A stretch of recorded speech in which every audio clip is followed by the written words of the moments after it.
Hello everyone, welcome back to my channel. और आज की वीडियो होने वाली है केवी के जो कॉन्ट्रैक्ट बेसिस पे इंटरव्यू होते हैं उसमें किस तरह का आपका रिटन एग्ज़ाम लिया जाता है और किस तरह के क्वेश्चन पूछे जाते हैं टीजीटी एंड पीजीटी के लिए। इस वीडियो को लास्ट तक जरूर देखिएगा। आई होप आपकी ये वीडियो हेल्पफुल रहेगी और जो मेरे साथ एक्सपीरियंस हुआ है मैं वो भी आपके साथ शेयर करूंगी। और मुझसे जितने भी कैंडिडेट्स की बातचीत हुई, चाहे वो टीजीटी के हों, पीजीटी के, किसी भी सब्जेक्ट के हों, मैथ्स के, साइंस के, बायोलॉजी, हिस्ट्री, जिस भी सब्जेक्ट के होंगे जिनके साथ मेरी बात हुई है उसके बारे में मैं आपसे बताऊंगी इस वीडियो में। वीडियो को लास्ट तक जरूर देखिएगा। सबसे पहले मैं बात करूंगी पीजीटी के केस में। पीजीटी में मैंने बायोलॉजी के लिए अपना जो इंटरव्यू था वो दिया था। तो जिस स्कूल में मैं गई थी, मैं स्कूल का नाम यहाँ पे मेंशन नहीं करूँगी फ़िलहाल, लेकिन मैं हिमाचल से हूँ इतना बता देती हूँ। और जिस स्कूल में मैं गई थी वहाँ पे सबसे पहले कैंडिडेट्स जो हैं वो 20 से कम थे। एक्चुअली जब कैंडिडेट 20 से ज़्यादा हों तब वो पहले रिटन एग्ज़ाम लेते हैं, फिर उसको जो क्वालिफाई करेंगे फिर उनका उसके बाद इंटरव्यू के लिए वो एलिजिबल होते हैं और उनका इंटरव्यू होता है। तो मैं पहले जब स्कूल में गई थी तो वहाँ पे हमारे कैंडिडेट्स जो हैं वो 20 से कम थे। हम कैंडिडेट्स जो हैं वो 20 से कम थे।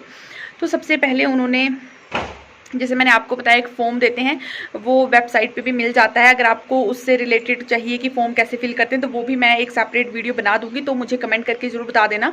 अगर आपको चाहिए कि कैसे फॉर्म भरते हैं तो मैं बता दूंगी उसके बारे में भी। इससे पहले वो फॉर्म भर के जो हमने स्कूल से लिया या फिर तो जो इनकी वेबसाइट होती है, ऑफिशियली वेबसाइट जो है किसी भी केंद्रीय विद्यालय की, वहाँ से डाउनलोड करनी होती है। हमें वो फॉर्म डाउनलोड करना होता है, उसके बाद उसको फिल कर लो। वहाँ पे आपकी फ़ोटोग्राफ वगैरह भी लगती है और जो भी क्वालिफ़िकेशन वगैरह है उसके बारे में लिखा जाता है बेसिकली। और उसके बाद फिर वहाँ पे जब मैं गई तो ये सब हो गया और फिर वेरिफिकेशन के लिए उन्होंने बुलाया। तो वेरिफिकेशन उन्होंने वहाँ पे हमारी सब्जेक्ट वाइज नहीं की थी। जो भी वहाँ पे आ रहे थे, जैसे वो पूछ रहे थे कि पहले इकोनॉमिक्स वाले कितने कैंडिडेट्स हैं तो वो आ जाओ, फिर उनकी वेरिफिकेशन होगी, फिर उसके बाद हमारी होगी। तो इस हिसाब से वेरिफिकेशन हो रही थी, मतलब कोई भी जा रहा था, ऐसे नहीं है कि सब्जेक्ट वाइज हो रही थी। फिर उसके बाद वहाँ पे उन्होंने टेस्ट लिया, बायलिंगुअल टेस्ट। उन्होंने चेक किया हमारा जो हिंदी एंड इंग्लिश है वो हम बोल पाते हैं, लिख पाते हैं, उसको एक्सप्लेन कैसे कर पाते हैं। थोड़ा बहुत ग्रामर के भी क्वेश्चन दिए थे।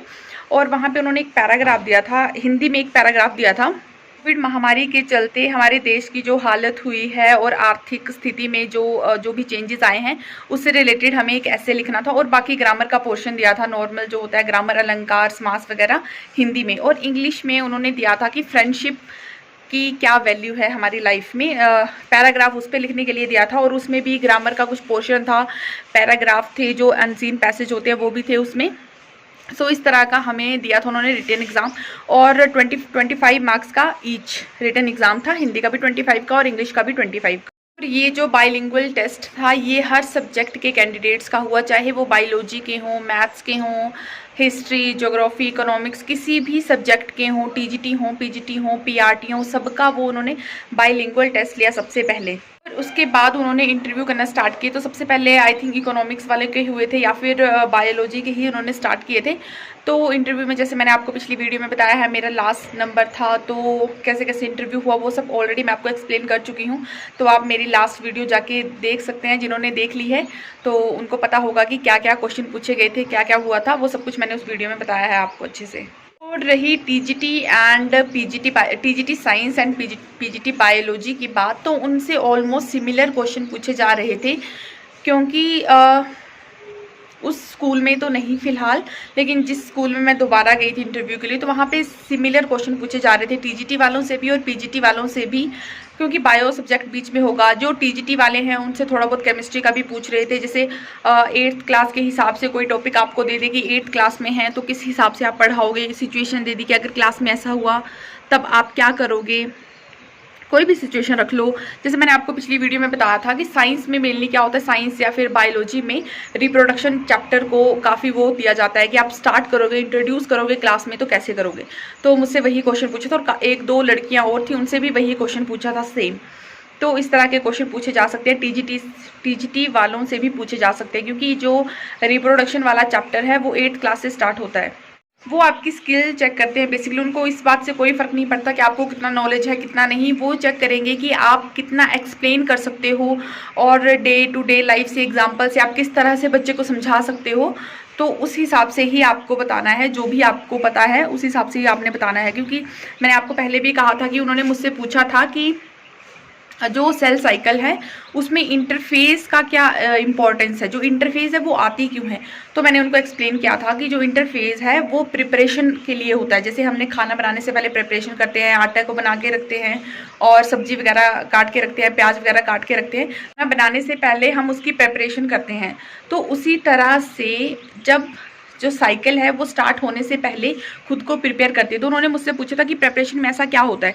तो मैंने बोला कि डीएनए की सिंथेसिस होती है। उन्होंने मुझसे पूछा कि क्या डीएनए पहले सेल में नहीं होता। तो मैंने उनको कहा कि डीएनए होता है, लेकिन रेप्लिकेशन होती है डीएनए की, वो खुद को मल्टीप्लाई करता है उस कंडीशन में, जो इंटरफेस है उसमें एज सिंथेसिस। और जो मैथ वाले हैं उनके लिए वो मेन फोकस करते हैं डेमो पे कि वो किस तरह से पढ़ाते हैं। जैसे जो अलजेब्रा वगैरह होते हैं वो किस तरह से पढ़ाते हैं, या फिर ज्योमेट्री वाला पोर्शन है वो किस तरह से पढ़ाते हैं। तो बेसिकली उनका फोकस होता है डेमो वाले पार्ट पे मैथ वालों के साथ। तो हर स्कूल का अपना अपना क्राइटेरिया है। एक स्कूल में मैं और की थी इंटरव्यू के लिए, उनका सिस्टम मुझे कुछ अच्छा नहीं लगा। एक्चुअली उन्होंने सबसे पहले टेस्ट लिया, क्योंकि वहाँ पे 20 से ज़्यादा कैंडिडेट्स थे। तो उन्होंने रिटन एग्ज़ाम लिया। बायोलॉजी के लिए मैंने अप्लाई किया था वहाँ पे टीजीटी साइंस भी था, पीजीटी बायोलॉजी भी था, लेकिन मैंने अप्लाई किया था पीजीटी बायोलॉजी के लिए। तो उन्होंने ऑलमोस्ट सभी सब्जेक्ट के एग्ज़ाम लिए, क्योंकि वहाँ पर काफ़ी ज़्यादा कैंडिडेट्स थी और उन कैंडिडेट्स में साइंस के भी काफ़ी ज़्यादा थे। टीजीटी के लिए भी ऑलमोस्ट 40-50 थे एक सीट के लिए, इतने सारे कैंडिडेट्स। उन्होंने सबसे पहले वहाँ पे वेरिफिकेशन की, रजिस्ट्रेशन फॉर्म हमने ऑलरेडी भर रखा था, तो उन्होंने वहाँ पे टिक किया। सबसे पहले एंट्री की सबकी कि कौन कौन कैंडिडेट आया है। उसके बाद उन्होंने वेरीफाई किया कि इनके जो सर्टिफिकेट्स हैं वो कंप्लीट हैं कि नहीं हैं। तो वो सब वेरिफिकेशन हुई और उसके बाद उन्होंने अलग अलग सब्जेक्ट के रिटन एग्ज़ाम लिए। तो उस केस में हमारा जो रिटन एग्ज़ाम हुआ था वो हुआ सब्जेक्ट के बेसिस पे, ना कि बाइलिंगुअल जैसे पिछले वाले स्कूल में हुआ था। तो नेक्स्ट स्कूल में कैसे हुआ, सब्जेक्ट के बेसिस पे। मैंने पीजीटी के लिए अप्लाई किया था, तो उन्होंने जो क्वेश्चन थे वो काफ़ी हाई लेवल के क्वेश्चन दिए थे। 20 क्वेश्चन दिए थे, और लेकिन काफ़ी हाई लेवल के थे और एमसीक्यू टाइप में दिए थे। उन्होंने क्वेश्चन दिए थे जैसे कैलकुलेशन के बेसिस पे भी दिए थे कि ग्लाइकोलिसिस है उसमें कितने एटीपी आपके फॉर्म होते हैं, क्रैब साइकिल है उसका एंड प्रोडक्ट क्या है। तो इस तरह के क्वेश्चन उन्होंने उसमें हमें दिए थे।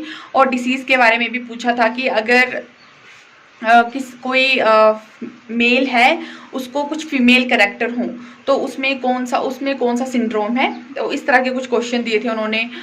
तो ऑलमोस्ट क्वेश्चन ठीक थे, लेकिन थोड़ा हाई लेवल के थे। जो +1 +2 वाले जब हम स्कूल में पढ़ते हैं तो इतना हाई लेवल का हमें करवाते नहीं है, लेकिन क्वेश्चन अब हम तो कैंडिडेट से उसके लिए अप्लाई कर रहे थे, तो उन्होंने उससे हाई लेवल का पूछा था, लेकिन वो सब कुछ हो गया ठीक ठाक।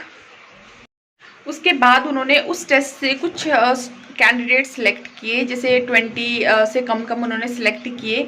लेकिन वहाँ पे मुझे थोड़ा सा ये लगा कि शायद अगर किसी का नॉन टीचर वहाँ पे है तो वो उनको भी रख लेते हैं, क्योंकि जिस स्कूल में मैं पहले गई थी वहाँ पे कोई नोन नहीं था शायद उनका, इसलिए उन्होंने ऐसा नहीं किया। नॉर्मल हमारा टेस्ट लिया, इंटरव्यू लिया, सब कुछ वैसे।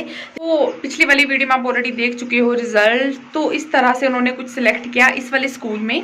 और जिन बच्चों से हमारी इंटरेक्शन हुई, कुछ टीजीटी के लिए जिन्होंने अप्लाई किया था, टीजीटी मैथ के लिए, तो उनसे इंटरेक्शन हुई तो वो काफ़ी डरे हुए थे कि इस स्कूल में तो बहुत डेंजर तरीके से पूछा जा रहा है, डेमो ले रहे हैं और 15-20 मिनट अंदर बिठाए रख रहे हैं, क्वेश्चन भी पूछ रहे हैं और डेमो वगैरह भी ले रहे हैं। और तो जिन लोगों ने जिन कैंडिडेट्स ने पीआरटी के लिए अप्लाई किया था, तो उसके बारे में भी मेरी थोड़ी बात हुई उनसे।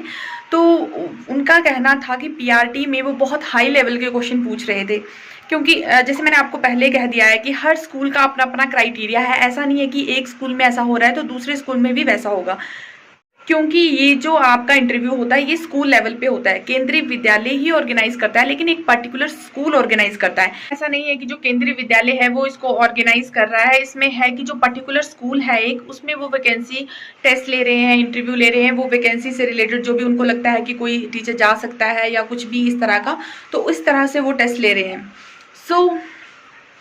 तो इस वाले स्कूल में मेरा एक्सपीरियंस ये रहा कि वहाँ पे अगर उनका कोई नॉन होता है तो वो उनको भी रख लेते हैं शायद। इसलिए मैंने क्या किया, वहाँ पे इंटरव्यू, क्योंकि काफ़ी टाइम हो गया था, 2-2:30 बज चुके थे मुझे सुबह से, फिर मैं वहाँ पे इंटरव्यू दिए बिना ही आ गई। क्योंकि जो मुझसे पहले इंटरव्यू के लिए गए तो उनसे वो एक ही सवाल पूछ रहे थे कि एक लड़की का नाम ले रहे थे कि आप वो हो, तो इससे क्लियर पता चल रहा था शायद कि वहाँ पे उनका कोई नोन है, इसलिए फिर मैंने वहाँ पे इंटरव्यू नहीं दिया और मैं वहाँ से घर वापस चली गई। मेरा सजेशन आपके लिए ये रहेगा कि अगर आपका जो केवी स्कूल है आपके घर के आसपास हो या फिर जहाँ पे आपने कहीं पे पढ़ाई कर रहे हो या कुछ कर रहे हो, तो अगर आपके क्वार्टर के आसपास है, कहीं पे 20-30 किलोमीटर के आसपास है, तब तो आप उस पर अप्लाई कर दो। लेकिन आप बहुत दूर का सोच रहे हो अगर कि कहीं पे वैकेंसी निकली है और आपने उधर जाके अप्लाई करना, इंटरव्यू देना, तो मुझे लगता है कि ऐसा नहीं करना चाहिए, क्योंकि आपको पता है एक तो इस जॉब में गारंटी नहीं होती। पहली बात तो 1 साल का कॉन्ट्रैक्ट होता है, 11 मंथ्स का कॉन्ट्रैक्ट होता है बेसिकली, वो 12 मंथ्स का भी नहीं होता, 11 मंथ का कॉन्ट्रैक्ट होता है। अगर बीच में कोई टीचर आ जाता है, मान लो कि हमने वहाँ पे अप्लाई कर लिया और हम लग गए वहाँ पे, अप्रैल में हम लग गए, मान लो कि वहाँ पे कोई परमानेंट टीचर आ जाए या फिर तो उनकी ट्रांसफ़र हो जाए किसी की वहाँ पे मई में ही, तो वो मई में ही उस टीचर को निकाल देंगे जो उन्होंने कॉन्ट्रैक्ट बेसिस पे रखा हुआ है।